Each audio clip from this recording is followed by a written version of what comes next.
윤종규 회장님께서 어제 저와 함께 이제 미리 만나셨습니다.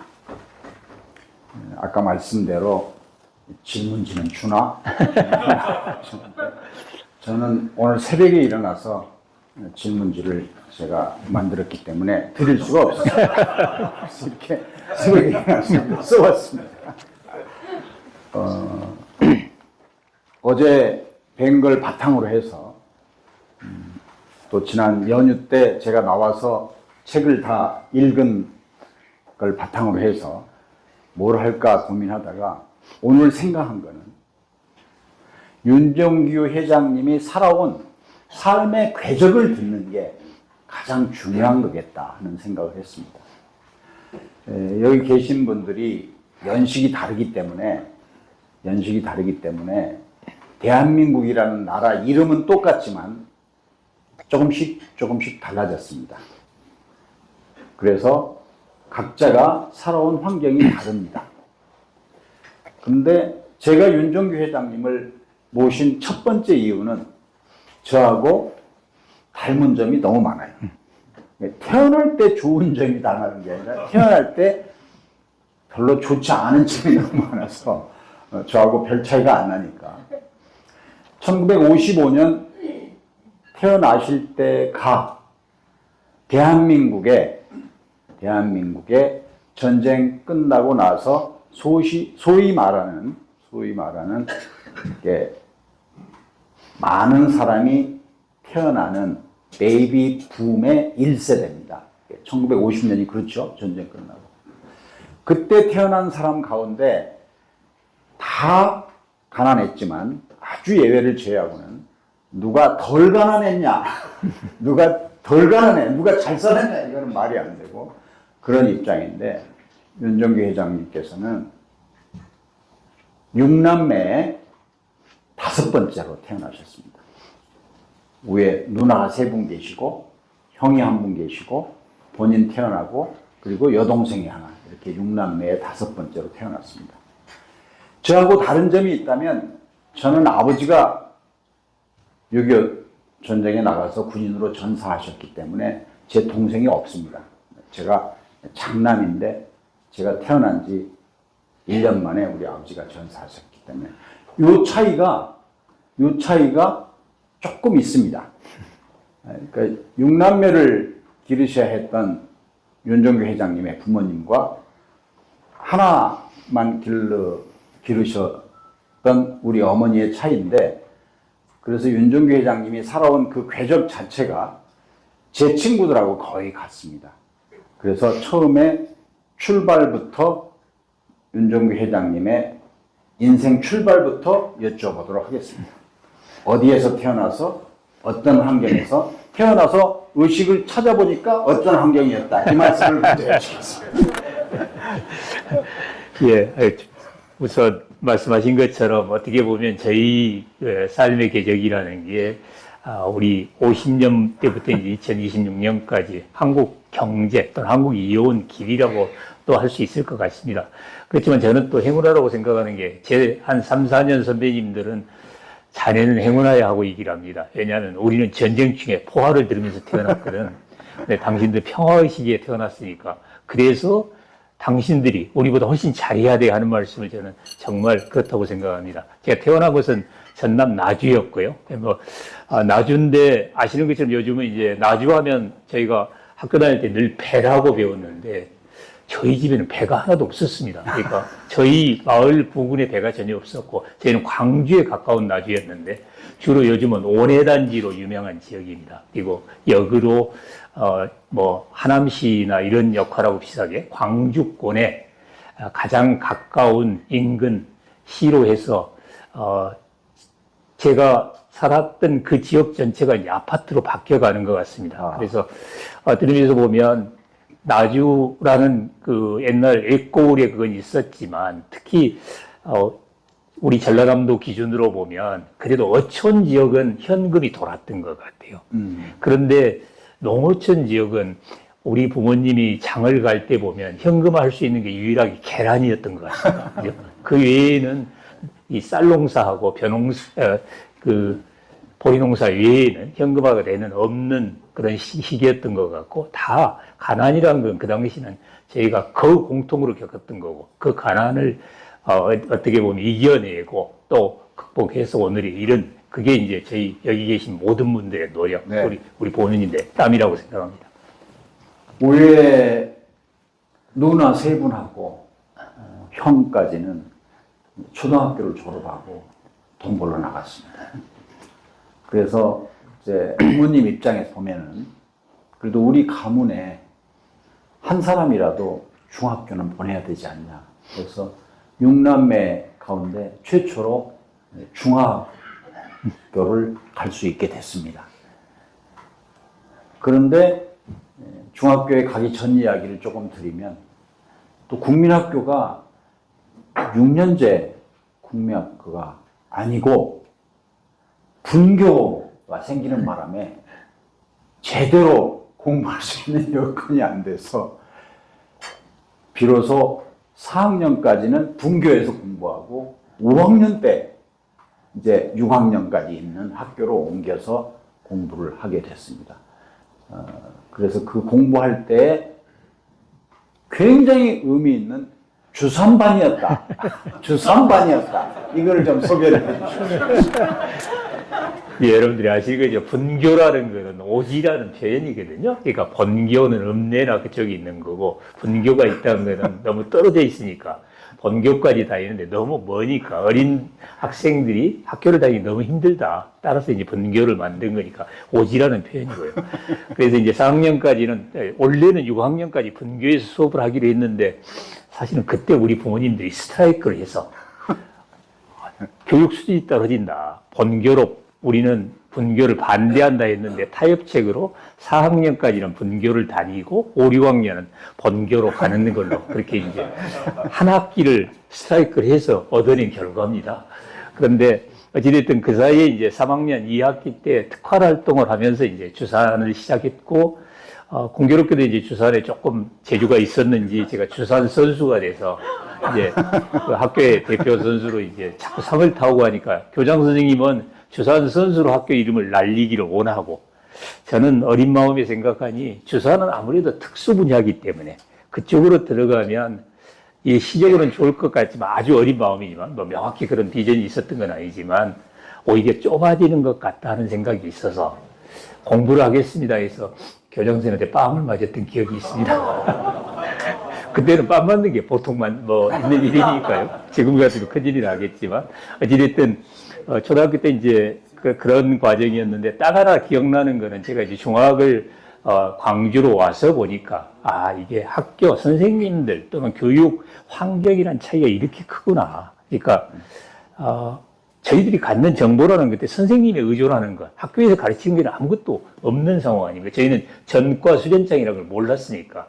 그러니까 학교에서 치는 시험이 유일한 저희들이 습득하는 수단이었는데, 저희 광주에 와서 이제 이종 여동생이 바로 1년 밑인데, 그때 6학년 공부하는 그 시험 문제와 학습지를 보니까 이렇게 했어야 제대로 공부를 하는 건데 하는 생각이 들더라고요. 네. 저하고 닮은 점. 이제 그런 데서 공부를 하셨기 때문에 미술하고 음악은, 우선 미술은 어려웠고, 음악도 이게 아까 우리 성악가들 노래 들었지만 음표를 보고 노래를 할 수 있는 걸 못 배우는 거거든요. 저도 국민학교 5, 6학년 담임이 같은 분이 5학년 때 담임이 저를 6학년 때 담임하고 싶다고 그러셔갖고 제가 같은 분인데, 그분한테 콩나물 대가리를 못 배워가지고 제가 악보를 보고 노래를 못합니다. 그 바람에 예체능 때문에 중학교 입시에 한번 떨어지신 거예요. 그게 오늘 인생에 어떤 영향을 미쳤습니까? 맞습니다. 이제 저는 오 박사님하고 좀 반대인데, 우리 선생님은 음악은 좋아하셨어요. 미술은 전혀 관심이 없으셨어요. 그래 또 술을 좋아하셔서 지금 어릴 때 생각하니까 이제 월급날이면 예쁜 아가씨들이 자꾸 바깥에서 서성거렸어요. 그때 아마 외상을 깔아놓으셨던 것 같아요. 그죠? 근데 어찌됐든 그러다 보니까 이제 미술을 별로 공부할 기회가 없었고, 제가 이제 그 당시 광주에서는 광주 서중이 명문인데, 광주 서중을 쳤는데, 미술에서만 10문제 중에 무려 5문제가 틀렸습니다. 그래서 그 전까지는 합격했다고 했는데 항상 보면 자연하고 미술이 마지막 과목인데 그 채점을 하면서 제 얼굴이 이제 사색이 돼가는 거죠. 네, 어찌됐든, 그 과정을 겪으면서 이제 나중에 제가 치명적인 약점이 있구나 하는 걸 설령 선생님이 미술을 가르쳤더라도 미술에는 별로 자질이 없는 게 제가 생명이에요. 나중에 보니까. 정록 생명이라는 거를 고등학교 때서 알았는데, 그 전까지는 그걸 모르고 저희 책간에는 열심히 그렸는데 선생님이 보면 그럴 거 아니겠어요. 빨간색하고 녹색을 구분 못 하는데 그 미술 작품이 제대로 됐겠어요. 그래서, 그렇구나 하는 생각을 했었습니다. 그래서 이제 광주 상고, 아까 주산하고 연관이 있는 광주 상고에 이제 들어가셨는데, 사실 광주 상고를 수석 졸업을 했습니다. 왜냐하면 3학년은 음악하고 미술이 없지 않습니까? 그래서 수석 졸업을 하고 나서 한국은행과 외환은행을 선택을 할 기로에서 외환은행이 먼저 왔기 때문에 외환은행에 입행을 하신 덕분에 오늘 이 자리에 계신 건데 왜 외환은행 가셨어요? 좀 생각 좀 하셨어요. 그때 이제 우리 수석을 하면 그 추천서가 옵니다. 그래서 이제 한국은행, 외환은행, 산업은행, 그 당시 한일은행도 왔었던가 네 개는 이제 5개 은행이 오는데 1등은 이제 그걸 선택할 수 있는 그 권리가 있는데 우선 2가지였는데 첫 번째는 제 선배님들 앞에 직전 1년 선배, 2년 선배가 다 외환은행을 갔어요. 그러니까 그게 하나 있었고 두 번째는 외환은행이 추천서가 좀 빨리 옵니다.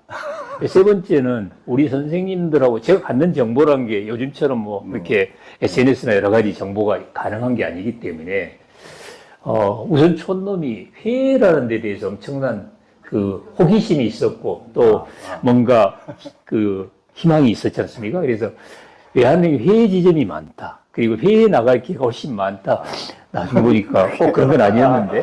그러니까 그래서 외환은행을 갔고 특히 이제 아까 광주서중 얘기가 나왔습니다만 제가 이제 어린 마음에 너무너무 창피했어요. 학교를 떨어지고 시험을 떨어지고 너무 쇼크를 먹어가지고 한 3일 정말 식사를 안 하니까 이제 어머니가 울면서 달랬던 그런 기억이 있습니다. 근데 그때 이제 생각한 게 정말 실패라는 게 이런 거구나.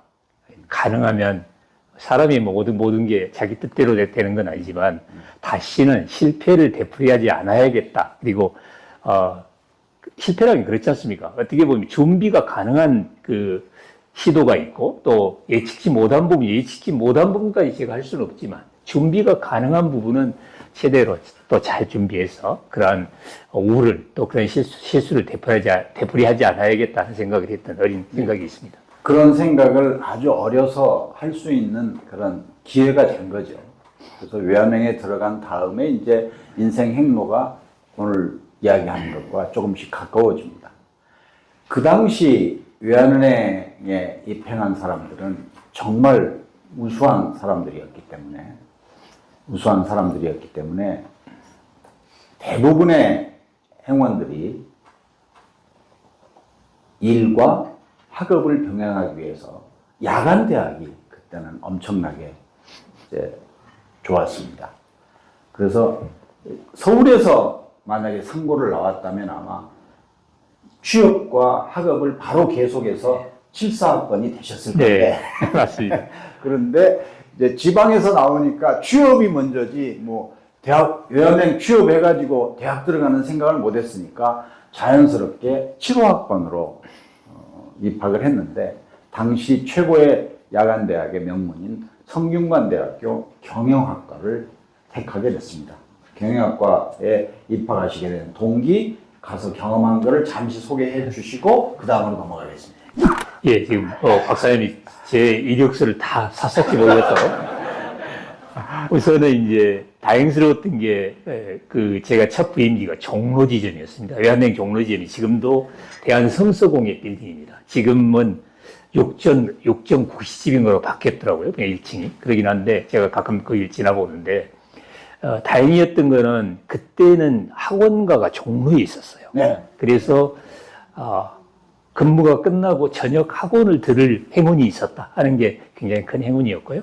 그리고 이제 당연히 학비도 없었고 하기 때문에 1년 돈을 모아서 이제 또 조금 공부를 해서 학교를 가야겠다 하는 생각이었는데, 그때 이제 당연히 학교는 가장 좋은 학교, 그래도 이부대학에서는 가장 좋은 성균관대학교로 가야겠다는 생각을 했고, 학과는 조금 고민했던 것 같아요. 하나는 경영학과냐, 그 당시로는 고민한 게 경영학과냐, 법률학과냐. 그러니까 실제로는 거기는 네 학과밖에 없거든요. 성균관대학교는 야간이 경영학과, 행정학과, 법률학과, 경제학과 이 네 학과밖에 없습니다. 그렇기 때문에 경영이냐 법률이냐를 좀 고민했던 것 같고, 그 당시 생각에 이제 법률학과는 딱 하나 고시를 한다는 건데, 그때 그 당시 이제 저희 아시는 것처럼 그 70년도 그때는 우리 박 대통령께서 경제 개발을 위해서 민주 쪽은 약간의 희생을 감수하고 하던 시절이기 때문에 법 쪽이라는 게 어떻게 보면 학생들 때로는 혼을 내는 쪽에 했던 그런 상황이었고, 또 소신이나 의지에 따라서 하는 그런 분위기는 아니었던 상황도 있었기 때문에 제 생각에는 그 점에 대한 약간의 반감, 그래서 그렇다면 차라리 경영학과를 가자 하는 게 그 당시 생각이었던 것 같습니다. 이제 여기서부터 인생에 이제 조금 더 걸림돌이 나타나기 시작합니다. 7호학번으로 입학을 했는데, 무슨 일이 벌어졌냐. 이제 당시 3사관학교라는 걸 만들어서 군대 초급장교를 많이 양성하기 위해서 4년제 육군사관학교 다음으로 3사관학교를 만들어서 학사학위가 없기 때문에 대학에 학사 편입을 많이 시켰습니다. 그 학사 편입을 한 학생들, 그 학생들 이제 75학번인데 76년에 바로 입대를 해서 갔다 오니까 갑자기 같은 과에 보이지 않던 학생들이 많은 거예요.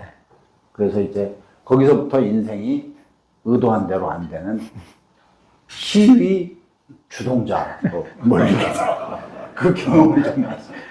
예, 말씀하신 것처럼 제가 78년 10월에 제대를 하고 79에 복학을 해서 2학년 때 이제 복학을 해서 다녔는데 3학년 때 올라가서 이제 80년 예, 복학을 해서 그 당시에는 3월 10일이 노동절이었습니다. 지금으로 보면 5월 1일 메이데이가 3월 10일이어서 3월 10일 그 노동절을 지나고 그 다음 학교 3월 11일이었던 것 같습니다. 학교를 가서 보니 지금 박사님 말씀하신 그런 상황이에요. 저희 학과가 25명인데 그 당시 편입생을 받은 게 무려 40명을 받았어요.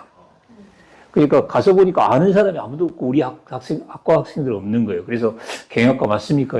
하니까 맞다고 하고 3학년 맞습니까? 맞다는데 아는 사람이 아무도 없어서 이상하다. 그래서 나와서 보니 이제 우리 동기들이 몇 명 모여서 웅성웅성한데 이제 그런 상황이 벌어진 겁니다. 그래서 처음엔 뭐 어떻게 해야 되냐, 이건 항의해야 되는 거 아니냐 했는데 결국 그 당시 상황이라는 게 아시는 거지 80년이 이제 전두환 그 군부가 들어서면서 국보위라고 했죠. 국보위 활동을 하면서 실제로는 실권을 쥐고 최규하 대통령이 계셨지만 실권은 군부에 생사될 텐데 그렇기 때문에 학교에 뭐 편입생 내는 거 군부의 불만을 일정 부분 해소하고 그런 수단으로 학교를 쓰는 거에 전혀 거리낌이 없던 시절이었거든요. 그래서 이걸 항의를 해야겠다 했는데 제가 사실은 뭐 그 당시 회계사 공부를 막 시작한 때였는데 그 생각이 있었겠습니까? 좀 빼고 싶은 생각이 있었죠. 그런데 우리 이제 모여서 뭐 항의서 결의문을 만든다고 하는데 썩 마음에 안 드는 거예요. 그래서 거기에 방정맞게 입을 내기 시작해서 결국 제가 졸지 리더가 된 거죠. 그래서 결과적으로 이제 제 생각대로 항의서를 또 그 건의서를 정리를 하는 과정에서 이제 자연스럽게 모임을 끌게 됐고 그 모임이 결과적으로 한 2개월 정도 학교 전체를 흔드는 모임이 됐고 80년이라는 게 아시는 것처럼 아직은 얼어붙었을 때거든요. 그러니까 제가 지도했던 시기가 우리 한국 그 대학가에서 첫 번째 학내 시기입니다. 그러니까 서울의 봄 이전에 78년 박 대통령이 시해당하신 후에 그 후에 이제 군부의 그 차가운 상황에서 얼어붙은 상황에서 첫 번째 학내 시기고 그때부터 이제 학내 시기가 그야말로 불꽃 타오르듯이 했던 건데 결과적으로 보면 학내 시기에서 이제 저희가 주장했던 거는 이걸 한 게 학교를 겨눠서 제가 얘기한 거는 공부를 정면으로 학교가 피해를 볼 수 있다. 그러니 학교를 겨누는 모양을 하되 공부에 화살을 겨누는 걸로 하자 하는 게 제 생각이었고, 그게 이제 나중에 들은 얘기로 공부도 그 명확하게 어떤 녀석이 이렇게 아이디어를 냈는가 하는 뭐 얘기를 했다고 역으로 들었습니다만, 결과적으로는 2개월 만에 우리 학교에서 잘못했다는 사과를 하고, 또 저희들이 원하는 거를 100% 얻어낸 상황에서 시를 마무리하고 돌아갔습니다. 이 내용이 사실 우리가 공부를 할 만한 내용인데, 이제 79년 11.6 나고 나서 소위 말하는 80년 봄이 왔다고 다들 생각을 했지 않습니까? 그 80년 봄에 일어난 일이기 때문에 80년 봄에 삼사관학교 출신 부당 편입 반대 시위 운동의 주동자가 된 거죠. 주동자가 된 겁니다. 이게 무지하게 중요한 결과를 낳습니다. 주동자가 됐다는 사실이. 그래서 이제 본인이 80년 4월에 이제 아예 은행을 사표를 내고 그 당시 준비하던 공인회계사 준비에 전념하겠다 해가지고 이제 회계사를 합격을 하셨거든요. 회계사를 합격을 하고 나서 또 행시 준비를 했는데 2차까지 합격을 했어요.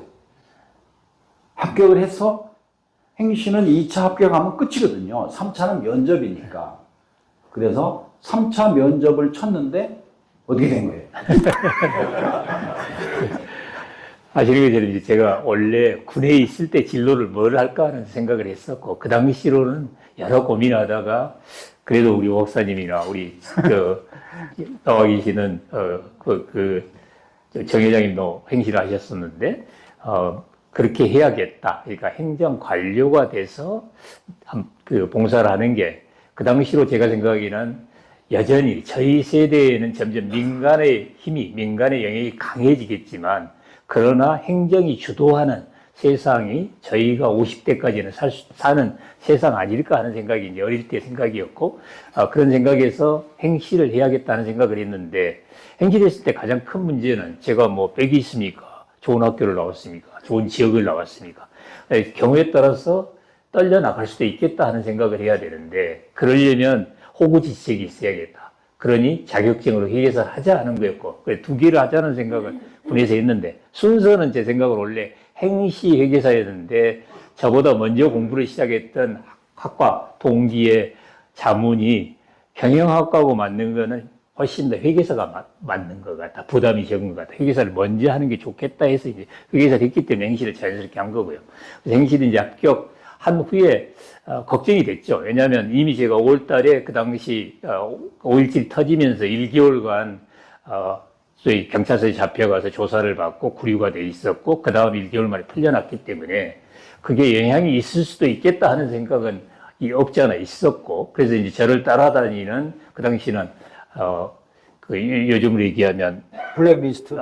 국가 정보원이죠. 그 당시는 예. 안기부죠. 안기부에 이제 계속 저를 따라다니고 매월 한 번씩 정기 체크를 하는 분이 계셨기 때문에 그분을 만나서 이제 그분이 뭐 제 사정을 다 아니까 그래서 얘기를 드렸더니 걱정하지 마라. 내가 최선을 다해서 그런 일이 없도록 하겠다 했고, 또 혹시 걱정이 돼서 우리 학장님을 뵙고 했더니 학장님이 직접 만나보시고 오셔서 괜찮을 것 같다. 그래서 저는 사실 안심을 하고 있었는데 명단에 제가 없더라고요. 그래서 그리고 뭐 그 당시로는 아무도 확인을 안 해주니까 모르죠. 이제 수십 년 후가 흘러서 진실과 화해위원회에서 이제 그 사실을 확인을 해줘서 이게 제 추측이 아니구나, 팩트구나 하는 것을 말씀을 드리는 겁니다.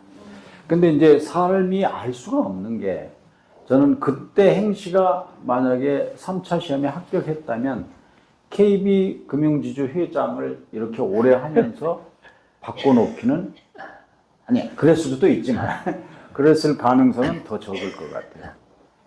가능성은 더 적을 것 같아요. 인생길이 이렇게 바뀌었습니다. 이제 행시는 합격했으니까 그 사이에 공인회계사 자격증 가지고 알바로 돈 좀 벌어야 되겠다, 경험 좀 해야 되겠다 하고 들어간 게 3.1회계법인이었습니다. 그랬는데 3.1회계법인에서 그렇게 오래 근무할 줄. 왜 3.1회계법인에 왜 들어가시겠어요? 이제 그거에 대해 짧게 말씀드리면, 제가 이제 그 경찰이 잡혀가고 이제 그 수배가 돼서 쫓겨다니고 할 때 당연히 그때 여자친구인 제 집사람, 지금 집사람하고 이제 연애를 하던 시절이니까 집사람 신세를 여러 가지를 졌죠.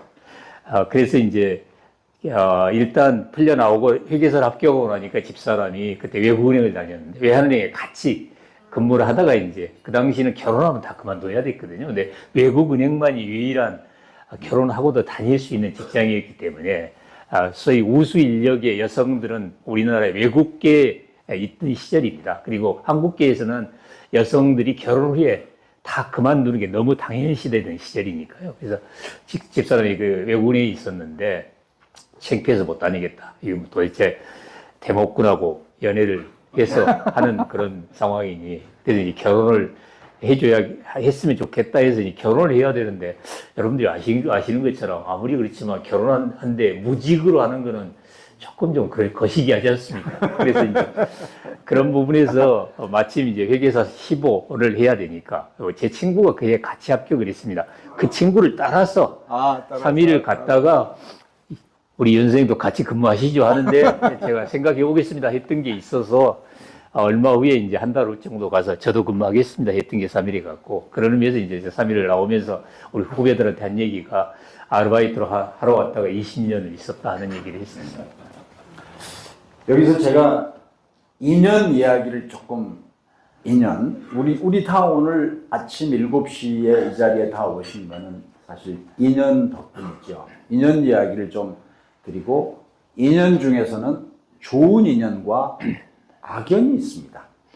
오늘은 저는 악연은 이야기 안 하겠습니다. 좋은 인연에 관한 말씀을 오늘 아침 주제 하나로 제가 선택을 했습니다. 3일 회계법인은 그 당시만 하더라도 대한민국 최고의 회계법인은 아니었습니다. 그때는 산동이었나요? 안권. 네.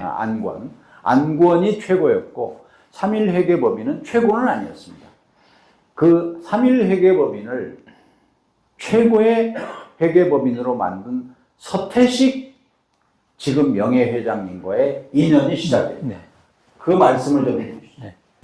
맞습니다. 지금 박사님 말씀하신 것처럼 제가 입사할 때만 해도 안효영 선생님하고 권영로 선생님이랑 두 분 참 걸출한 회계사분이 계셨는데 그 두 분이 만든 안권 회계법인이 1등이었고 3일은 규모로는 2등 내지 3등이었는데 그 후에 이제 서태식 회장님이 리더십의 압도적인 그야말로 프리더미넌트한 마켓 리더가 되는데 서 회장님이 가지셨던 거는 제가 생각하기에는 오세 3일이라는 이름 자체가 그렇거든요. 세 분야에 뛰어난 1등 회계법인이 되겠다는 뜻을 빼어난 일자거든요. 그래서 그 세계법인이라는 게 감사 부분, 세무 부분, 컨설팅 부분 이 세 개 부분에 한국의 가장 빼어난 회계법인이 되겠다 하는 거를 작년부터 시작해서 그렇게 하셨던 거고 특히 이제 인재를 키우는데 욕심이 되게 많으셨고 끝없이 인재를 키워서 예를 들면 그 당시에 회계 근무 경력을 갖는 게 어학 영역과 네트워크를 넓힌 데 굉장히 중요한데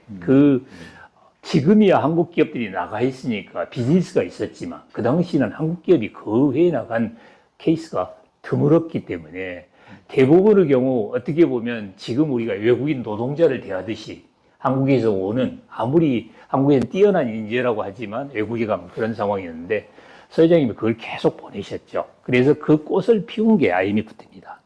이미 어학 역량과 해외 경험과 네트워크를 가진 사람들이 수백 명 가까이 있기 때문에 그리고 미국 회계사 자격증을 가진 사람이 수백 명이 있기 때문에 그러한 기회를 테이크할 수 있었고 그걸 기화로 다른 회계법인과의 격차가 급속히 벌어진 거 아닌가. 다시 말씀드려도 리더가 긴 장기적인 안목을 가지고 투자를 하고 거기에 대해서 선행 결정을 제가 담대한 어떻게 보면 결정을 하고 그렇지만 끈덕지게 실행하는 어떻게 보면 롤 모델의 한 분이 제가 모셨던 서태식 회장님이라고 생각하고 그분하고 같이 일했던 걸 큰 행운으로 생각합니다.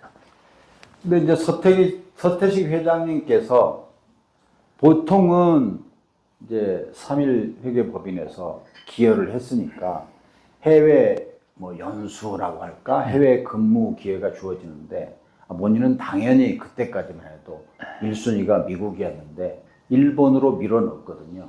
일본에 가시게 된, 그리고 일본에 가셨기 때문에, 가신 덕분에 또 오늘이 있는데 도움이 되는, 일본에 가시게 된 경위. 예. 맞습니다. 이게 이제 제가 아까 그 행시를 하려다가 이제 진로가 바뀐 부분도 마찬가지고 이 길도 마찬가지인데, 때로는 저희가 그때는 생각하기에 본인의 뜻하고 어긋나고 왜 이 길을 가야 되나, 이 길이 과연 저에게 최선의 길인가 옳은 길인가 하는 생각을 하는데, 뒤에 보면 저는 하나님을 믿는 사람이기 때문에 그게 그 예비하신 길이구나, 그리고 제가 모르지만 제 식견이나 제 생각하는 수준에서는 알지 못하지만 미리 점지하시고 예비하신 길이 있구나 하는 생각을 하는 건데요. 일본도 똑같습니다. 말씀하신 것처럼 이제 일본 얘기를 해서 제가 그렇게 얘기를 했습니다. 저는 일본을 싫어합니다. 그 당시만 해도 그랬거든요. 지금은 뭐 그렇지 않습니다만. 그리고 두 번째는 일본어를 전혀 알지 못합니다. 그런데 제가 일본을 가서 뭐 하겠습니까? 그때 서양님은 답은 간명해요. 봐라, 우리가 결과적으로 회계사 비즈니스라는 게 비즈니스를 서포트하는 비즈니스인데, 비즈니스의 핵심이 무역이다. 근데 무역 교역량으로 보면 1등이 그 당시는 미국이었고 2등이 일본인데, 우리가 미국 관련한 인재들이 꽤 있고 또 전공한 친구들이 또는 경험을 가진 친구들이 있다. 일본은 없다. 틀림없이 일본 쪽도 시장이 있을 텐데 우리가 모르기 때문에 그 시장을 개척하지 못하는 거 아니냐. 그러니 네가 좀 그걸 가서 소위 일본 비즈니스를, 자페니스 비즈니스를 개척하는, 또 시장을 새로 만드는 역할을 좀 해줬으면 좋겠다는 게 이제 그 당시였고, 결과적으로 제가 그걸 승복하고 갔습니다만, 돌이켜 생각하면 아까 얘기한 박사님께서 말씀하신 것처럼 과연 행실을 했을 때 네가 그 다음 진로가 그렇게 됐겠느냐 하는 것도 마찬가지고요. 두 번째는 제가 실제로 일본 갔기 때문에 그 다음에 일본말을 할 수 있었고, 일본 분들하고 여러 가지 네트워크를 가질 수 있었고, 또 경험을 쌓을 수 있었고, 또 제가 성장하는데 일본계 비즈니스가 급성장했기 때문에 회계법인 내에서의 제 위상이 확 올라갈 수 있었던 그런 걸 생각하면, 아까도 말씀드린 것처럼 우리가 흔히 디스가이스드 블레싱이라는 얘기를 합니다만, 그 당시로는 반감을 갖지만 뒤돌아보면 위장된 축복이었다. 예비하신 축복이 있었구나 하는 생각을 하게 됩니다. 일본에서 미국 회계사 자격증을 땄어요. 어떻게 된 거예요? 그거 이제 뻔하죠. 예를 들면 제가 아까도 말씀드린 것처럼 어디까지나 메인스트림은 미국 쪽인데 일본은 메인스트림 아닌 것 같다. 그런데 메인스트림에 너무 벗어나면 결국은 비주류가 되는 거 아니냐. 가능하면 주류 쪽에 끼는 게 좋은 건데, 근데 주류 쪽에 끼는 거에서 가장 큰 건 언어 역량이란 말이죠. 그러면 영어를 할 수 있다 하는데, 또는 영어를 가능하다 하는 걸 해야 되는데, 그 가장 객관적인 표시가 제가 보기엔 미국의 회사라면 설명을 안 해도 그래도 저 녀석이 뭔가 영어를 하는가 보다 할 정도는 될 수 있을 것 같다 하는 생각에서 이제 했었고, 그 당시 일본에서는 이제 미국 회계사에 대해서 붐이 일기는 전이었고 공부하는 사람이 드물었던 상황이었기 때문에, 그래도 이제 다행스러웠던 거는 우리 미국에 가 있는 친구들 도움을 받아서 좀 어떻게 공부하면 되는지 하는 걸 코칭을 받을 수 있었던 게 도움이 됐던 것 같습니다. 저는 사실 일본 경험하신 거 덕분에 여러 가지가 있지만, 제가 오늘 소개해 드리고자 하는 거는 3일 총서를 소개해 드리고 싶습니다. 그때까지 3일 회계법인은 본인이 세 가지 분야 1등 하겠다 그랬지만 세무는 사실 1등 아니었거든요. 그런데 우리 윤종규 회장님께서 일본에서 공부한 것, 또 미국 경험을 보면서 세무에 대한 3일 총소를 만들어서 세무회계법인에서 회계법인 가운데 세무 분야에서 1등이 되는 주춧돌을 쌓는 거예요. 뭐예요? 3일 회계법인이 만든 3일 총소가. 그 총서라는 게 한자로 보면 소위 업자 밑에 있는 거기 때문에 3일 업서라고 읽는 사람도 꽤 있습니다. 총서입니다. 그런데 그 당시 이제 세무시장의 현황은 사실 개인 플레이였어요. 세무사나 특히 국세청 출신 분하고 일부 회계사 중에는 지금 자꾸 하셨습니다만 신찬수 선생님이나 강남은 선생님처럼 유명한 또 그 회계 세무 쪽에 밝은 회계사분들이 계셨는데, 그분들의 개인 플레이에 의존하는 시장이었어요. 그런데 사실 세무처럼 복잡한 게 없지 않습니까? 그런데 정보가 비대칭이 너무 심한 거예요. 당국과 납세자 또는 기업과 사이의 정보 비대칭이 너무 심하기 때문에 그 정보를 조금 더 비대칭성을 줄이는 부분에서 어떻게 하면 좋을까 하는 생각이 있었는데 우리 서 회장님께서 미국의 CCH가 그런 네, 기능을 네. 하고 일본의 또 제1법규라는 데서 낸 다이치 호키라는 데서 낸 비슷한 그 편제가 있는데 요건 또 우리 일본계를 그 당시 저보다 선배로 이노창 회계사님이라고 훌륭한 회계사님이 계셨는데 이분이 또 거기에 안목이 있으셔서 그게 의기투합해서 한국판 소위 CC를 한국판 다이치 호키를 만들어 보자 했던 게 시작이었고요. 딱 어려웠던 거는 이제 자료를 수집하는 거. 사실 우리나라는 지금은 정보 공유가 상당히 일반화되어 있습니다만 그때는 공무원님들 책상에 있었거든요. 개인 서랍이 있었기 때문에 그걸 끄집어내서 자료화하는 것, 모든 사람이 같이 볼 수 있는 공유 데이터로 만드는 것. 요즘은 데이터 공유라는 게 너무 당연한 얘기로 얘기하지만 그 당시는 그 부분이 아직 일반적인 개념이 아니었기 때문에 자료를 수집하는데 굉장히 어려움이 있었던 것 같습니다. 오늘 이제 KB금융지주 회장을 하시게 된 문 쪽으로 슬슬 걸어갑니다. 어떻게 해서 공인회계사이지만 금융계와 인연을 맺게 됐냐. 두 번째 인연이 주택은행장 김정태 행장님과의 인연입니다. 주택은행이 미국 증시에 상장을 하게 됐습니다.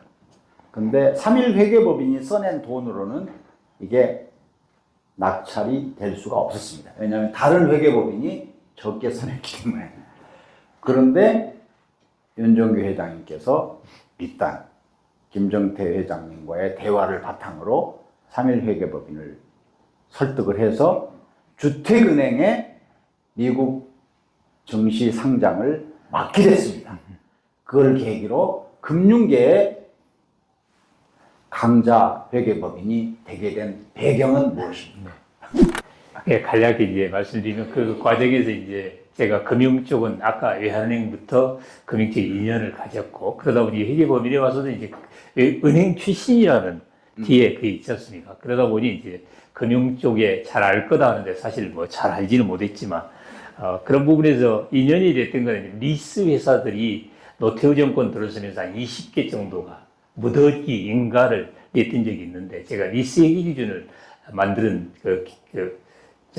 참여한 기회가 있어서 그걸 리드했기 때문에 자연스럽게 리스 전문가로 알려지면서 리스사들에 대해서 그 한 10개 이상의 회계감사를 맡는 행운을 가졌었습니다. 그게 기반이 돼서 이제 증권회사로 들어갔고, 김정태 행장님을 만난 거는 바로 증권회사의 동원증권의 사장 창투하던 시절에 뵙고, 그분이 이제 창투하는 시절에 여러분들 지금도 마찬가지입니다. 벤처캐피탈에 투자를 하면 그 사후관리가 굉장히 중요합니다. 근데 그 사후관리를 회사가 일일이 하기가 어렵거든요. 그래서 제가 제안한 게 회계법인을 잘 활용하면 비용을 들이지 않고 할 수 있다. 회계법인이 어차피 감사하면서 그 내용을 샅샅이 보게 되니까 우리가 그 회사 운영에 개선할 부분에 대해서 건의 서한을 회사에 내도록 하겠다. 그러면 여러분이 투자하실 때 그 건의 서한을 반드시 투자사에도 보고를 하도록 해주면 우리가 그걸 충분히 관리에 도움을 드릴 수 있다 하는 이제 아이디어를 내서 그랬는데 그게 상당히 효과적이었다고 판단하셨던 것 같아요. 그게 인연이 돼서 이제 김정태 행장님의 인연이 됐고, 김 행장님께서 창투에서 이제 동원증권 사장으로 가시면서 당연히 동원증권을 제가 맡게 됐고, 그 다음에 이제 그분이 주택은행장으로 가시면서 주택은행의 그 미국 상장을 하는데 관여를 하게 됐고, 그 다음에 이제 거기서 가장 큰 게 보수에 관한 부분이었는데, 보수는 제가 미국 쪽을 설득해서, 예를 들면 한국은 비슷하다. 주택은행이 상장하면 그 당시는 국민은행이 따로였는데 국민은행이 아마 상장을 시도할 거 경쟁사들이 연달아 할 거다. 그러니 첫 번째 잡에서는 당신들이 손해를 볼 수 있지만 계속 그 다음부터는 카피 내지는 레플리케이트 하는 건데 그렇죠. 비용을 덜 들이고 할 수 있기 때문에 궁극적으로 보면 당신들이 한국 시장을 석권할 수 있는 좋은 기회가 될 수 있고, 더욱이 미국에 상장을 하는 이 경향은 한국뿐만 아니라 일본도 마찬가지일 거고 싱가포르도 마찬가지일 텐데 아시아 시장에서 PwC가 위로 올라갈 수 있는 좋은 기회다 하고 설득을 했고, 그게 먹혀서 그렇게 첫 번째 기회가 됐던 것 같습니다. 첫 번째 기회가 주택은행 미국 증시 상장이었고, 그걸 발판으로 해서 다른 상장을 그렇죠. 다 할 수 있었다 하는 이야기입니다. 인연의 중요성이 다시 시작됩니다. 아마 여러분이 지금도 이해하고 계신 분도 계시겠지만 많은 분들이 왜 주택 가격 지수를 국민은행이 내지 하고 궁금해 하신 분이 계실 수도 있어요.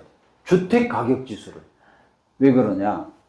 국민은행과 주택은행이 합병했기 때문에 주택은행이 내던 주택 가격 지수를 국민은행의 주택은행 부서였던 부분이 하고 있는 거죠.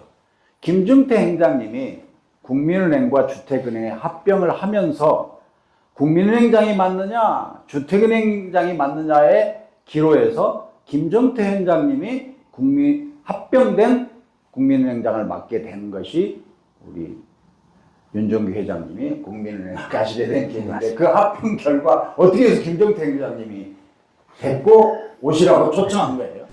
아시죠? 우리 오 박사님께서 말씀하신 것처럼 이제 주택은행과 국민은행이 그 당시에 IMF 후에 어떻게 보면 소매 쪽만 있기 때문에 기업금융이 없지 않습니까?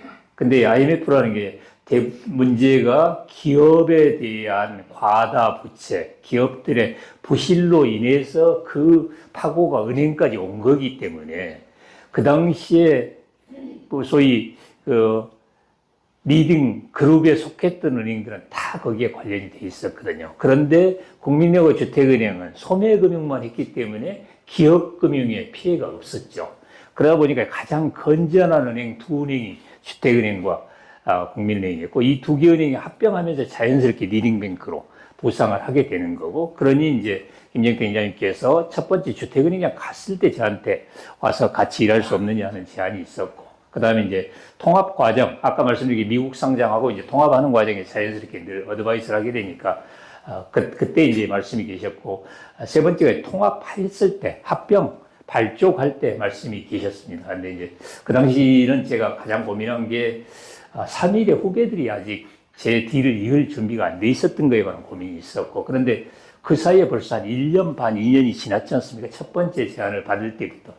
그래서 그 당시 이제 제 마음으로는 한번 진로를 바꿔볼까. 왜냐하면 회계사로는 할 만큼 일을 해본 것 같다. 그런데 새로운 일을 한번 해보고 싶다는 게 있었고, 두 번째는 사실 앞으로 보면 우리나라가 제조업 쪽은 잘 가는데 서비스업 쪽 키우는데 가장 고급 서비스업 중에 하나가 금융업이거든요. 이 금융업 쪽에 한국의 소위 대표적인 그 금융그룹이 하나 나오는 것, 금융은행이 나오는 거에 대해 혹시 공헌할 기회가 있는 것도 나쁘지 않겠다는 생각이 있었기 때문에 그런 부분에서 인연이 시작됐던 것 같습니다. 맨 첫 직장인 은행으로 이제 들어가시게 됐는데 오늘 그래도 중요한 공부하는 날이니까 외환위기 이후에 소위 말하는 구조조정이라고 하는 게 이제 유행을 했지 않습니까? 구조조정 가운데 가장 중요한 단어 중에 하나가 워크아웃이라는 제도입니다. 예를 들면 동아건설 같은데 워크아웃이라는, 동아건설 워크아웃을 하셨는데 워크아웃이라고 하는 게 정확하게 무슨 뜻인지 오늘 아침에 그것만 얻어가도 괜찮은 거예요. 예, 저희가 이제 워크아웃이라는 용어를 많이 쓰는데 실제로 이제 어떻게 보면 워크아웃을 쉽게 얘기하면 그 당시에 법정 관리 이런 게 있었습니까? 법정 관리는 법원의 주관하에 하는 거고, 특히 법원의 주관하에 하다 보니까 이미 망한 회사를 하는데 이 망한 회사에 신규 자금 투입은 없다는 전제하에 대부분 합니다. 근데 워크아웃은 법원이 아니고 법원 가기 전에 은행단, 채권단에 자율적으로 재생 또는 갱생을 하는 프로그램 하는 게 워크아웃이라고 생각하면 되겠고요. 그러면 그때 이 채권단이 자율적으로 하는 것은 우선 빚에 쪼들린 회사이기 때문에 이 빚에 쪼들린 회사를 어떻게 살릴 거냐면 빚을 어떻게 탕감해 줄 거냐. 그럼 탕감해 주는 방법은 원금을 깎아주는 방법이 있을 거고, 때로는 이자율을 깎아주는 방법이 있을 거고, 또는 유예나 만기를 연장해서 갚는데 숨을 돌릴 틈을 주는 방법들이 있을 겁니다. 그것들을 결합하는데 그 결합하는 게 추가해서 새로 사업을 하도록 하는 거기 때문에 필요하다면 투자까지도 하는 프로그램, 그게 워크아웃 프로그램입니다. 그런데 IMF에 이제 워크아웃을 하자는 말은 많은데 워크아웃이 뭔지를 정확히 아는 사람 아무도 없어요. 그래서 제가 말씀드린 것처럼 동아건설을 첫 번째 워크아웃으로 하면서 이제 그거를 실무적으로 워크아웃은 이렇게 하는 거다. 그리고 최종 금융단의 보고서는 이렇게 써야 되는 거, 금융단의 의사결정은 이렇게 해야 되는 거다 하는 거를 그야말로 맨땅에서 하나하나 했던 그런 기억들이 있습니다. 그러니까 지금 워크아웃의 FM, 필드 매뉴얼을 만드신 저자가 되신 거예요, 우리나라에. 우리 저자 직강을 들었습니다. 이제 은행은 이제 KB로 돌아가겠습니다. 이제 처음에 김정태 행장님하고 CFO, CFO, 예. CSO, CSO까지 있죠. CSO, Chief Financial, Chief Strategy Officer를 하시다가 이제 헤어지고 김현장에 들어오셨는데, 어윤대 KB금융지주 회장님이 다시 불렀어요. 다시 부를 때는 이번에는 행장시켜주겠지. 그러고 갔더니 아닌 거예요. 근데 고민 끝에 다시 가게 된 거예요. 예, 그 일인데, 이제 짧게 말씀드리면, 우리 김정태 행장님 밑에서 제가 이제 기대했던 거는 그 밑에 수업을 잘 받고, 우리 김 행장님의 뒤를 이어서 경영할 기회가 있었으면 하는 게 제 바람이었고, 또, 당연히 뭐 그 꿈을 가지고 가서 처음에 CFO, CSO를 하다가, 그 다음 제가 실제 영업을 또 조직을 끌어본 경험은 회계법인밖에 없지 않습니까? 그래서 이 김 회장님한테 부탁을 드린 게 영업 조직을 제가 좀 끌 기회를 주십시오 했는데 쾌히 또 그걸 허락을 해 주셔서 1년간 이제 영업 조직을 끌면서 경험을 쌓는 게 큰 도움이 됐고요. 그렇지만 이제 결과적으로 두 사람이 다 물러나야 되는 상황이 돼서 물러나서 이제 김 회장이 가서 여러 가지로 정말 큰 도움을 받았는데 그 다음에 이제 회장님이 부르셔서 저는 당연히 그때 이제 회장님은 선임이 됐고 행장 후보의 하나로 이제 거론이 됐기 때문에 당연히 그 말씀을 하실 줄로 알았더니 행장이 경우에 따라 어려울 수도 있겠다. 후보로 생각은 하고 있지만 어려울 수도 있겠다. 그러면 CFO를 하는 말씀이 계셔서 저는 이미 CFO는 했습니다. CFO는 생각이 없습니다 했는데 또 한 번 부르셨는데 그때 아마 그 직원들에게 누가 CEO가 은행장이 되는 게 좋겠냐 하는 걸 물었던 것 같습니다. 그런데 운 좋게도 제 지지율이 상당히 높았던가 봐요. 더욱이 제가 조직을 떠나 있는 상황이었는데 그 점에 이제 의장님께서 상당히 임프레시브 했다고 말씀을 하시면서 또 아무래도 은행장이 여러 가지 상황으로 여의치 않을 수 있다. 그러니 CFO를 얘기를 했는데 딱 고민은 그겁니다. 제가 떠난 기간이 벌써 5년이 넘어간다. 그리고 제 나이가 그때 제안을 받은 게 2010년이니까 55세 아닙니까? 그러니까 금융계로 다시 돌아가려면 뭔가 제일 좋기는 CEO로 바로 다 갔으면 좋겠는데 우선은 제가 은행에서 물러날 때 김정태 행장님의 처벌을 받고 물러났기 때문에 명예회복. 두 번째는 뭔가 금융계에 복귀했다 하는 것도 필요할 것 같다. 그래서 그 스태핑 스톤으로 너무 늦기 전에 돌아가는 게 옳은 결정일 수도 있겠다. 상당히 고민했습니다만 그렇게 했고 지금도 그래도 회장님께서 그런 기회를 줬던 거에 대해서 감사하게 생각하고 있습니다. 조금 비화가 되지만 저도 이제 그 시절에 그 바닥에서 살았기 때문에 사실은 김정태 회장님을 대신해서 본인이 책임을 지고 물러났었거든요. 그 덕분에 5년이 지났는데도 불구하고 후배들이 은행장 후보로 누가 제일 좋냐 했을 때 이제 윤정규 행장님을 모시면 좋겠다는 게 엄청나게 높아서 어윤대 회장님이 초빙은 했는데 행정은 안 주고 이제 금융지주의 CFO를 다시 맡아달라 이런 인연으로 가게 됐습니다. 그 이전에 김 회장에서 저랑 같이 얘기를 하고 있었는데 택해서 가신다고 이제 그렇게 들었습니다. 이제 이미 영업총괄을 다 했었는데 그를 바로 CEO를 맡겨줄 줄 알았는데 CFO로 금융지주는 국민은행이 아니고 지주의 CFO니까 맡아달라 하는 것을 허락을 하고 수락을 하고 가셨습니다. 이제 그 덕분에 5년 만에 그 후로 또 5년 만에 이제 KB금융지주 회장으로 복귀하는 디딤돌이 됐습니다. KB금융지주 회장으로 5년 만에 복귀해서 2008년 이제 14년부터 23년까지.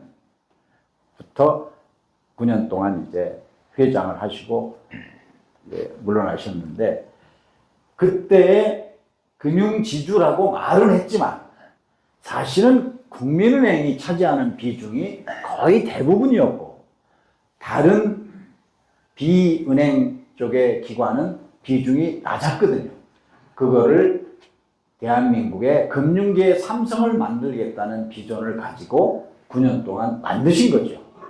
맨 처음에 KB금융지주 제4대 회장으로 취임하셨을 때 국민은행과 비은행 간의 비중, 물러나셨을 때 국민은행과 비은행 간의 비중을 좀 소개해 주셨으면 감사합니다. 예, 제가 그 회장에 취임해서 이제 보니까 박사님께서 말씀하신 것처럼 은행 비중이 압도적이고, 비은행 중에서도 카드사, 사실은 카드사는 은행의 일부였거든요. 근데 분사를 해서 했는데 카드사를 포함해서 비중이 20%가 안 됩니다. 그러니까 은행이 85 정도 되고 비은행이 한 15 정도 되는데, 길게 보면 비은행 쪽을 키우지 않으면 안 되겠다는 생각을 이제 한 몇 가지 이유로 했는데, 첫 번째는 아시는 것처럼 우리가 이제 선진국 경제가 되면서 성장률이 떨어지게 됩니다. 성장률이 떨어진다는 게 투자가 적어지는 거거든요. 자금 수요가 적어지는 거거든요. 그러면 일본이 똑같은 길을 갔는데, 저희가 예금을 받아서 대출을 해주는 게 예대율이라고 하는데, 예금을 100 받으면 대출을 100 해주는 게 현재 상황이거든요. 근데 일본의 경우는 예금을 100 받는데 70밖에 대출해 줄 데가 없어요. 선진국으로 가면 갈수록. 그러면 결과적으로 이 30을 어떻게 운용을 할 것이냐. 그게 이제 지금 흔히 얘기하는 머니무브라고 요즘 얘기를 합니다만, 자산 관리 쪽에 훨씬 강화를 해야 되고, 두 번째는 저희가 이미 그 당시 개인 부채가 많았단 말이죠. 개인 부채가 많으니 개인 부채를 더 이상 늘릴 수 없을 거다. 근데 저희 KB 국민은행의 경우는 개인 쪽에 강했는데, 이 개인 쪽에 강한 강점은 나중에 보면 치명적인 약점이 될 수도 있겠다. 기업 쪽을 키워야 된다. 그러면 기업 금융을 키우는 거하고, 그 다음 말씀하신 자산 관리를 키우는 거. 그리고 또 하나는 저희가 노령화 사회가 되지 않습니까? 노령화 사회가 되면 될수록 가장 신경을 쓰는 게 여러분들 무엇이에요? 건강이거든요. 건강을 어떻게 할 건가? 그러면 내가 살아있는 동안, 그전에는 내가 혹시 죽어서 가족들한테 피해를 끼치지 않아야겠다는 게 생명보험의 그건데, 살아있는 동안 가족들한테 피해를 안 끼치고 어떻게 할까 하는 게 건강보험인데, 그 건강보험의 가장 소위 마켓을 리드하는 게 생명보험이 아니고 손해보험 쪽이었어요. 그래서 제가 손해보험사를 보강을 해야겠다는 생각을 하는 거고, 마지막으로 하나는 길게 보면 투자로 가면 갈수록 장기 투자를 해야 되는데, 지금 말씀드린 증권이나 은행은 단기 자금이 주립니다. 장기 자금이 필요하다. 그렇게 되면 생보도 보완을 해야겠다 하는 생각이 제 생각이었고, 이 보완을 하는 방법은 두 가지가 있는데, 저희 자체 성장을 하는 게 있고, 아니면 좋은 회사를 사는 방법이 있는데, 다행스럽게 좋은 회사들이 나와 있고 그 값이 그렇게 비싸지 않다. 그렇다면 시간을 전략하기 위해서는 M&A 전략을 중심으로 그걸 추진해야겠다. 그래서 이제 그 위에 저희 KB 손해보험을 샀고, 현대증권에서 KB증권을 보강했고, 또 말씀드린 KB생명 쪽에 푸드인사 생명을 써서 생명을 보관하면서 기존에 있는 국민은행에 추가해서 증권과 보험 쪽 그리고 캐피탈 쪽을 보강하면서 소위 비중이 현재는 60대 40, 은행 비중이 60, 비은행 비중이 40 정도 되고, 다른 금융지주사하고의 큰 차이는 은행도 물론 조금 더 국민은행이 잘하고 있는 부분이 있습니다만, 비은행 쪽에서 격차가 좀 커지고 있다 하는 부분이 큰 것 같습니다. 지금 이제 KB금융지주 회장님 입장에서 말씀하신 거고요. 우리처럼 금융기관을 또 이용하는 입장에서 보면 재산을 늘리는 방법이 맨 처음에는 월급 받은 것 중에, 번 것 중에 쓰고 저축을 하는 거죠. 저축을 해서 옛날에는 은행에다 맡겨서 이자 받는 거, 조금 더 주는 적금을 들든지, 자기를 묶기 위해서 이런 방법이었습니다. 근데 지금 나라가 발전해서 3만 달러가 2014년에 1인당 국민소득이 3만 달러가 됐는데, 이제 이 1994년에 $10,000가 된 이후에는 많이 눈을 뭉쳤거든요. 그러면 이거를 어떻게 늘릴 거냐 하는 거는 버는 거 못지않게 늘리는 게 중요한 소위 그런 게 된 거죠. 개인으로 보면. 늘리는 게 은행에 예금만 할 거냐, 아니면 주식을 살 거냐, 회사채를 살 거냐, 이런 여러 가지 방법이 있죠. 또 아까 말씀하신 대로 보험회사에 보험을 들 거냐. 그러면은 수요자 입장에서 이렇게 금융기관에 대한 수요가 다양화됐다면 또 금융 서비스의 공급자인 금융지주는 수요자의 니즈에 맞춰서 은행만 할 게 아니라 생명보험도 해야 되겠다, 뭐 손해보험도 해야 되겠다, 또는 뭐 자산관리 기능도 늘려야 되겠다, 이렇게 해가지고 수요자의 니즈에 맞춰서 KB금융지주를 포트포리오를 전체의 금융 수요를 커버하는 쪽으로 하다 보니까 오늘날 KB금융지주가 이게 금융업계의 삼성이 됐다 하고 맨 처음에 가졌던 꿈을 이루신 거라고 저는 생각합니다. 마지막으로 리더십 하나만 여쭤보려고 그러는데, 우리가 흔히 이야기하기를 위임해라, 아랫사람들한테 위임하는 게 좋다, 이런 이야기를 많이 합니다. 그러면은 그거를 위임이라는 단어를 쓰지만 사실은 방임이라는 결과를 낳는 경우도 있거든요. 그래서 오늘 위임과 방임에 대한 철학을 듣고 싶습니다. 예. 사실 뭐 다 마찬가지시지만 우리 리더분들이 조직을 끄실 때 가장 느끼시는 거는 본인의 성에 차지 않는다는 부분이 있을 수 있거든요. 그런데 또 우리가 인정해야 되는 거는 본인이 할 수 있는 건 한계가 있다. 제가 회계법인에서 그런 얘기를 했습니다. 제가 회계법인이 굉장히 예를 들면 고객들의 신뢰를 받고 있다. 타임차지가 시간당 100만 원이다. 그렇지만 제가 쓸 수 있는 시간은 연간 3,000시간 외에 아무리 늘려도 늘릴 방법이 없어요. 그러면 그 곱해봐야 30억이거든요. 저 혼자 아무리 뛰어나야 30억에서 50억 벌면 굉장히 유능한 회계사가 되는데 그걸로 유능한 회계법인이 될 수 있느냐? 결국은 분신을 키우는 거다. 조직을, 유능한 사람들을 많이 만들어내는 게 조직을 키우는 거다는 거죠. 그러니까 우선 그 점에서 이제 후배들을 키우는 것, 사람의 인재를 양성하는 게 굉장히 중요한 거고, 두 번째는 이제 그 인재를 양성하는 부분에서 이제 강박관념 비슷하게 늘 후계자를 양성해야 된다는 강박관념을 가져야 된다 하는 생각을 하는데, 그때 중요한 거는 그 후계자를 키우는 과정은 사실 고통스럽거든요. 왜냐하면 본인이 하는 게 빠르다고 느끼는 경우가 많아요. 그러니까 유능한 분일수록 짐이 많은 게 그거거든요.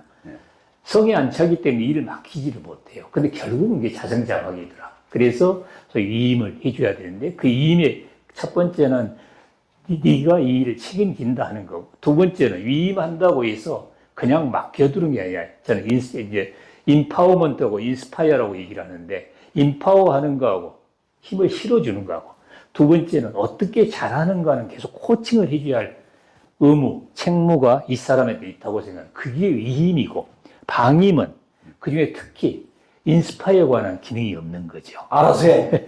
그런 거죠. 너만 믿어 하는데 어떻게 하는 거를 가르치지 않고 너만 믿어 하는 때처럼 답답할 데가 없거든요. 그러니까 때로는 조용히 지켜보고, 그런데 이렇게 해보면 어떨까? 이렇게 한번 시도해보면 어떨까? 나도 같은 경험을 했는데 이건 이렇게 하는 게 좀 더 나은 것 같더라 하는 그런 코칭 내지는 인스파이어에 관한 기능을 같이 겸하는 게 저는 위임과 방임의 차이라고 생각합니다. 위임을 받은 사람 입장에서는 우리 윤 회장님은 자유와 자율이라고 하는 걸로 구별을 하십니다. 자유와 자율에 대해서 설명해 주셨으면 감사하겠습니다. 저는 이제 우리 한국 사회가 정말 선진 사회가 되고 더 우리가 세계를 리드하는 나라가 되기 위해서는, 가만히 생각하면 아까도 말씀드린 우리가 그래도 이 정도 사는 거는 우리 부모님들이 어려움을 겪으면서도, 우골탑이라고 얘기를 했습니다. 소를 팔아서 저희들을 교육시키고 땅을 팔아서 교육을 시켰던 그러한 자기 희생이 있었던 거거든요. 그런 면에서 생각하면 앞으로 결국 인재를 키우는 게 한국의 가장 핵심인데, 그 인재가 어떤 인재가 돼야 하냐 하면 저는 자율적인 인재가 돼야 된다고 생각하는 거거든요. 자율적이라는 거는 그야말로 원래 하나님께서 사람을 만들 때 하나님의 형상을 닮게 만들었다고 하지 않습니까? 정말 능력 있고 잘할 수 있고 모든 거에 탤런트를 가진 각 분야에 뭔가 고유의 탤런트를 가진 사람을 만들었는데 그렇기 때문에 자유스럽게 모든 걸 마음대로 할 수 해보라는 거죠. 그렇지만 이웃이 있는 걸 잊지 말자. 이웃에 폐해를 끼쳐서는 안 되는 거고 또 도울 수 있으면 도와야 된다. 최소한은 폐해를 끼치지 말아야 되고 조금 한다면 소위 자기 몫을 해야 되는 거고 더 한다면 도와주는 일을 해야 되는 건데 그게 저는 자기 규율이라고 디시플린이라고 생각합니다. 그러니까 프리덤과 디시플린이 조화를 이룬 한국인 그리고 우리 인재들이 되면 우리나라가 정말 세계를 리드하는 나라가 되지 않을까 하는 생각이요. 그런 점에서 자유는 물론 자유 자체로 중심을 갖는 자유라면 그렇지 않겠지만 자칫하면 방종으로 갈 수 있는 위험이 있지만 규율이 함께 있는 자유는 그거를 중심을 잡는, 중심을 잃지 않는 자유가 되지 않느냐. 그게 우리가 지향하는 가치가 되지 않을까 하는 생각을 합니다. 마지막 질문입니다. 리더는 말이 아니라 행동과 실천으로 등을 보여야 된다. 모범을 보여야 된다는 말을 등으로라는 표현을 쓰였습니다. 리더가 갖춰야 될 덕목, 말이 아니라 행동과 실천으로 마무리해 주시면 감사하겠습니다. 예, 제가 등으로 가르친다는 표현을 많이 쓰는데 우리 여기 같이 일했던 우리 이재근 행장님도 와 계시고 김성현 사장님도 와 계시는데 말만 잘하고 있는다고 할지 모르겠습니다. 당연히 뭐 부족한 게 많죠. 꼭 그렇게 했냐 하는 건 아니고 다만 그러려고 노력했다. 그리고 우리가 그런 마음을 같이 하는 정도로 좀 이해를 해주시면 좋겠고요. 가장 큰 거는 아까도 말씀드린 리더의 이제 위임 방임 얘기를 했습니다만 실제 보면 하지 않은 일들을 해야 하는 경우가 있거든요. 처음으로 시작하는 일. 그 일은 대단히 하지만 리더가 지켜들고 깃발을 들고 이제 나가야 된다고 생각합니다. 그리고 한번 가본 길은 우수한분들이기 때문에 당연히 얘기하지 않아도 잘 쫓아서 거기에 더 개선을 해서 합니다. 그러나 처음 가본 길에 관한 데서는 누구든지 두려움이 있기 때문에 그 두려움을 짊어지고 하는 것은 저희 리더들의 목 아닌가. 그래서 그 등을 보고 우리 후배들이 배우고 그 길을 따라오고 더 길을 평탄하고 더 넓은 길로 만드는 게 후배들의 목 아닌가 그렇게 생각합니다. 오늘 우리 윤종규 회장님의 일생의 궤적을 교본으로 삼고 공부를 하는 한 시간을 가졌습니다. 지금 이 시점에서 아직도 못한 얘기, 마지막으로 꼭 들려주고 싶은 얘기를 하실 수 있는 기회를 드리겠습니다. 하여간 다시 한번 이 귀중한 시간 내주시게 감사드리고요. 저는 이제 저희들 이 다 리더 그룹들이기 때문에 저희들이 때로는 힘들지만 또 돌이켜 생각하면 제가 우리 임원들을 같이 임명장을 준 다음에 늘 그 얘기를 합니다. 우리가 그래도 이런 기회를 가졌던 게 행운이다. 그리고 이 기회라는 게 제 자리가 아니라 우리 조직이 잘 돼야 되는 것. 늘 우리가 지향하는 바는 서스테너블 그로스이지 않습니까? 제가 떠나더라도 이 조직이 잘 되는 조직, 또 이 조직이 계속적으로 성장하는 조직이 돼야 되는데 그걸 위해서 내가 있을 때 뭘 해야 할까 하는 부분에서 이제 저는 탑 프라이어티 3라고 하는데 최소한 2-3개 정도는 자기의 족적, 내가 그건 했어, 내가 그건 노력했어, 그건 내가 디딤돌을 놨어 하는 얘기를 할 수 있도록 해보자. 그래서 때로는 그야말로 입에 단내가 나도록 하자 하는 얘기를 합니다. 그리고 더 하라 해도 진이 빠진다는 얘기를 하는데 저희가 늘 저희한테 현재 주어진 자리를 그야말로 이런 기회를 주신 것에 대해 감사하고 청지기울이는 소명의식을 가지고 또 우리가 힘을 내고 같이 달려주면 한국 사회가 또는 한국 경제가 또 어떻게 보면 세계가 좀 나은 세상이 되지 않을까, 더 나은 세상이 될 수 있지 않을까 하는 생각으로 여러분들이 그 역할을 해주시기를 응원하겠습니다. 고맙습니다. 감사합니다. 네. 이렇게 하다 보니까 예정된 시간이 다 됐습니다. 제가 우리 윤종규 회장님과 가장 공감을 많이 하는 단어로 마무리하고자 합니다. 윤종규 회장님께서 쓰시는 그 겸손한 말이 밥값이라는 말입니다. 저도 김현장에 20년이 됐습니다. 윤 회장님과 김현장에서 같이 일하면서 인연을 맺었습니다. 윤 회장님은 내가 김현장에 있는 동안에 밥값을 제대로 못한 것 같아. 이랬다는 제대로 못했습니다. 그러셔가지고 내가 굉장히 자주 출근해가지고 윤종규 회장님이 밥값을 못했다는데 나는 지금 하고 있나? 이렇게 생각을 하고 있습니다. 우리 모두가 자기 자리에서 나는 과연 밥값을 하고 있는지 한번 생각해 보는 게 오늘 아침 함께 나눈 대화의 마무리라고 저는 생각을 합니다. 밥값 계산하는 방식이 좀 다릅니다. 월급을 받는 사람은 월급표에 맨 위에 숫자도 아니고 중간에 뗄 거 다 떼고 맨 마지막에 있는 숫자가 나에게 들어간 비용이라고 생각하고 그만큼 했으면 나는 밥값 했다고 생각하는 경향이 있습니다. 그런데 반대로 저를 쓰는 사람 입장에서 생각하면 위에 있는 숫자도 아니고 월급 외에도 들어가는 비용이 많습니다. 사무실 줘야지, 비서 줘야지, 거마비 줘야지. 뭐 이런 식으로 생각하면 사실은 받는 사람의 밥값과 주는 사람의 밥값은 괴리가 꽤 클 수 있습니다. 오늘 아침에 윤종규 회장님을 모시고 담대하고 끈덕지게 북콘서트를 마치면서 과연 나는 내가 있는 자리에서 밥값을 하고 있는가 하는 것을 한번 생각해보고 밥값을 내가 제대로 하고 있다면 좋지만 혹시 내가 제대로 못하고 있다면 뭐를 내가 좀 더 다시 고쳐서 할 필요가 있는지를 생각하는 시간으로 오늘 서울대학교 스파크 제3회 학술문화 포럼과 제47차 스파크 리더스 포럼을 마무리하겠습니다. 끝까지 경청해 주신 여러분 감사합니다. 감사합니다.